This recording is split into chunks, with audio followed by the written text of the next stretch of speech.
It seems even in these times it is easy to create communal unrest in some parts of India if some miscreants decide to do so. On Saturday evening, a clash broke out between two communities during a Hanuman Jayanti procession in northwest Delhi's Jahangirpuri area. According to the police, stones were pelted and some vehicles torched in the violence that occurred at around 6 pm. 9 people, including 8 police personnel and a civilian, were injured in the stone pelting and the clash that ensued. Among those injured is Delhi Police Sub-Inspector Medhalal Meena. He has suffered a bullet injury in his hand. Aslam, who allegedly fired the shot, is among those arrested and a country-made pistol seized from him. Police have registered a case under sections relating to rioting, attempt to murder and Arms Act. 10 teams of officers from the crime branch and special cell have been formed to investigate the matter. Police sources said preliminary investigation into the violence points to a conspiracy angle. But now let us see how the clash began. What led to the violence? Going by the accounts given by those who were present at the venue, the Hanuman Jayanti procession started at 5:40 pm on Saturday evening. There was a ruckus within the procession just before it reached the religious site of another community where prayers were being held, locals said. It has been alleged that the participants of the rally chanted loud slogans, played music and attempted to place a flag at the religious site. This is what led to the clash, some said. But notably, similar Hanuman Jayanti rallies in the same area in the morning had gone off peacefully. But some denied this version of the events, saying that Hanuman Jayanti rallies were being targeted at other places as well.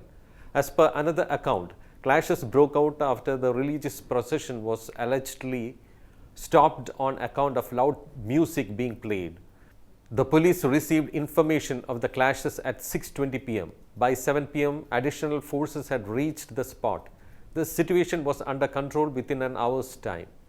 Apart from heavy stone pelting and arson, the police suspect that shots were fired during the clashes. As per some locals, 6 rounds were fired, but there is no official confirmation of the same.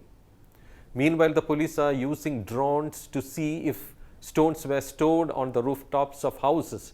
The police who initiated their investigation on Saturday night have taken around 15 suspects into custody for interrogation. Now, let us see what the FIR says.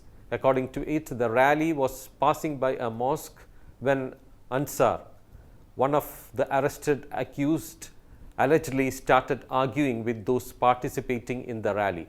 The altercation soon escalated and both sides started throwing stones at each other. Local resident Noor Jahan said this was the first time arms were wielded in a Hindu religious rally in the area. She rejected allegations that the violence started from the mosque. Ragesh, one of those who participated in the rally, said they were moving peacefully when stone pelting started and they retaliated.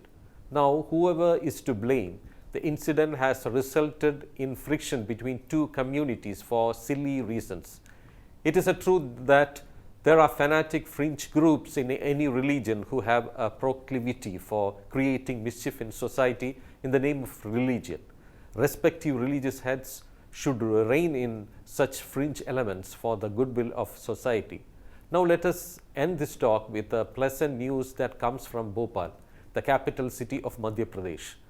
When a Hanuman Jayanti procession reached the Charbhate area in Bhopal, people from the Muslim community welcomed the Rath Yatra procession with flowers. They welcomed the Hanuman Shobha Yatra with flowers. This was seen in many other parts of the state as well. In Bhopal, flowers were showered from the rooftop and balconies of buildings of Muslims amid chants of Lord Hanuman. The roads and narrow streets were packed with people from both Hindu and Muslim communities with flowers in their hands. All the people standing there were heard saying that they have come here to welcome the Hanuman Jayanti procession. It is high time mischief makers learned lessons from these examples of communal amity.